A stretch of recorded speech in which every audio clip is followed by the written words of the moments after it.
Okay, so we ended last time. We saw that in the vision, the visioner was carrying a sword, and the sword was the dividing sword, which is useful for differentiation, especially in initiation. But in the subsequent visions here, we're seeing that the sword's not used for differentiation. It's sort of held onto as a precaution, but it's used differently. So the visioner descends in the next vision without having to separate herself from conscious and unconscious, we might think, or the collective and the personal. And she re encounters the Christian tradition, the sign of the cross on the house. Recall in her initiation, she'd passed by the symbol of the cross, for example, on her way to the satyr, which is a very personal way of thinking about the self. So she passed by the collective symbol of sacrifice to find her way to the personal symbol, albeit pagan. And so in initiation, the sacrifice was a personal experience. Now the vision continues. I touched the door with my knife, and the door opened. Within was a small dark room. In the corner burned a fire. I beheld in the fire the charred bodies of many small snakes. So now this knife comes into some use, but it's not a dividing sword like it had been. Now it's sort of a magical key. Its potential to cut gives her the confidence to enter the sacrificial life, so she enters into the house. Having seen her initiation, so she's gone through the initiation, at least in the vision, she has something she lacked previously. So where she had been part of a collective life previously, there was always a space, something she didn't know. She now has knowledge with her, and so she enters the sacrificial life, enters into the house, not as someone with a sword, but somebody who knows. So she doesn't need to use the knife to cut. The mere presence of the knife, what it represents in her initiation, is enough. So entering the house of sacrifice, she finds the fire, vital and libidinal energy, which burns within it and makes burnt offerings of the snakes. So snakes have wide-ranging symbolic meanings, one of which, in this context, might be a relationship with an earlier era. So we think of the long tail of the snake as extending back into history. So they're also sort of the cold-blooded past, the pre-human stage that portends a slimy and scaly transformation. So they're reminiscent then of this earlier human age, where, importantly, the mind was less differentiated from nature, and so the appearance of the snake, for example, would be a great and mysterious scare.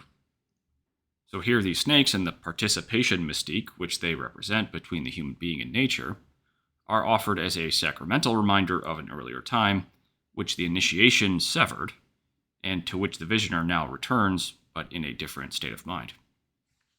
So the vision continues. I took some of the ashes of the snake and rubbed them on my palm of my left hand. So the visioner is now performing a ritual to reconnect with the nature participation of the snake era of human consciousness. She takes the power of the snake consciousness. Now consider the implications.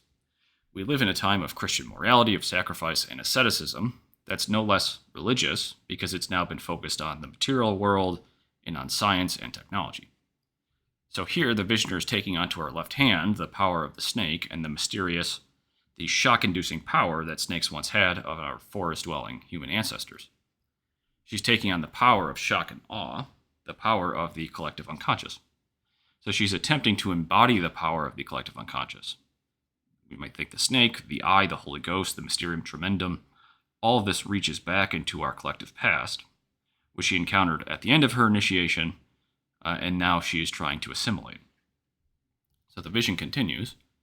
I put the knife in the fire until it was red hot. Then I touched the roof of the house with the knife, and the entire house fell away.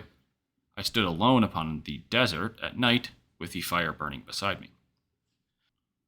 So the knife, a symbol of her initiation into the collective unconscious, is heated with the sacred fire which connects the human being to its ancestral past, and with it she brings down the house of tradition and traditional sacrifice. So true sacrifice in these visions, right? She's using the power of the snake and the sort of pagan notion of mysterium tremendum, the act of pure awareness, to bring down the structures of tradition, which sort of keep it locked away. So true sacrifice in these visions is not the formal act, or the act congruent with traditional ways of giving things up. It's really giving up of tradition itself. So here we see the visioner not only opts for immediate experience of sacrifice and the Mysterium Tremendum, which she did in her initiation, but she's also trying to incorporate it and to use it and to become empowered by it. So the vision continues. I beheld a great stream of water rushing from a rock and flowing down a hillside. I stood upon the bank and saw many souls caught in the foaming torrent, whirled around by the force of the water.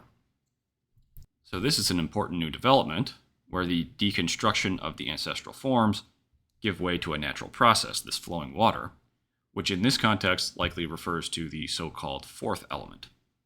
So this water, the waters of life, the aqua permanens, is sort of synonymous with Sophia, or wisdom in alchemy in the theological traditions. That is, the human element, which is the product of divine action. So maybe more simply, it's the soul that longs for union with God. From the position of total detachment from traditional forms, right, the deconstruction of the house, she said she sees the way others, or even aspects of her own psychology, are still tied up in the confusion and torrent of having a soul.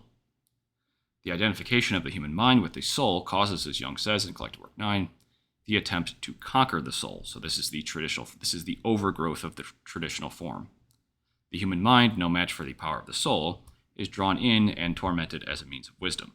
So this is something that isn't well captured in the traditions. The traditions try to fence off the power of the Mysterium Tremendum, or pure awareness, or the awareness of nature, tries to fence it off and keep it secluded.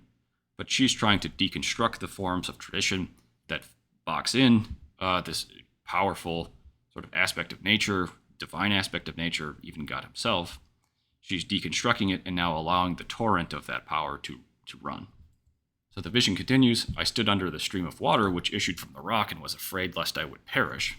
But I stood firm and lifted up my face to the water, which was greatly refreshing. So this encounter is now an encounter with the fourth, which is the wisdom of God, which is associated with the terrible possibility of death. Not death of the human creature in the manner of the deconstruction of the house, but the total falling away of self-concept and self-willing, which is accompanied by apparent control and mastery over nature and God. So this powerful rush of water, this torrent of water, is now overcoming her, and I will say a bit more, I think, about Sophia in the next part. But the idea is, theologically at least, Sophia, divine wisdom, is the nature of God. So it's the nature common to the three persons. So if we don't want to look at necessarily the unique work of each person of God, we can see that what they hold in common is this wisdom, which is at once sort of overcoming and powerful, but also cleansing and refreshing.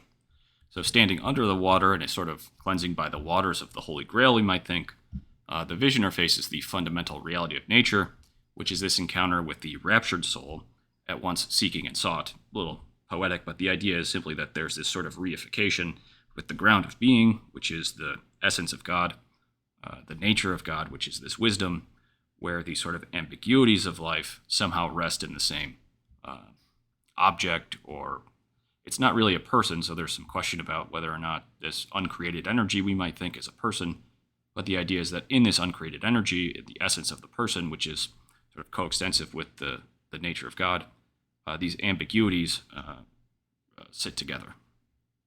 And here she's trying to harness the power of this ambiguity containing substance, often called, right, in alchemy, the philosophical stone, which is able to contain both these at once.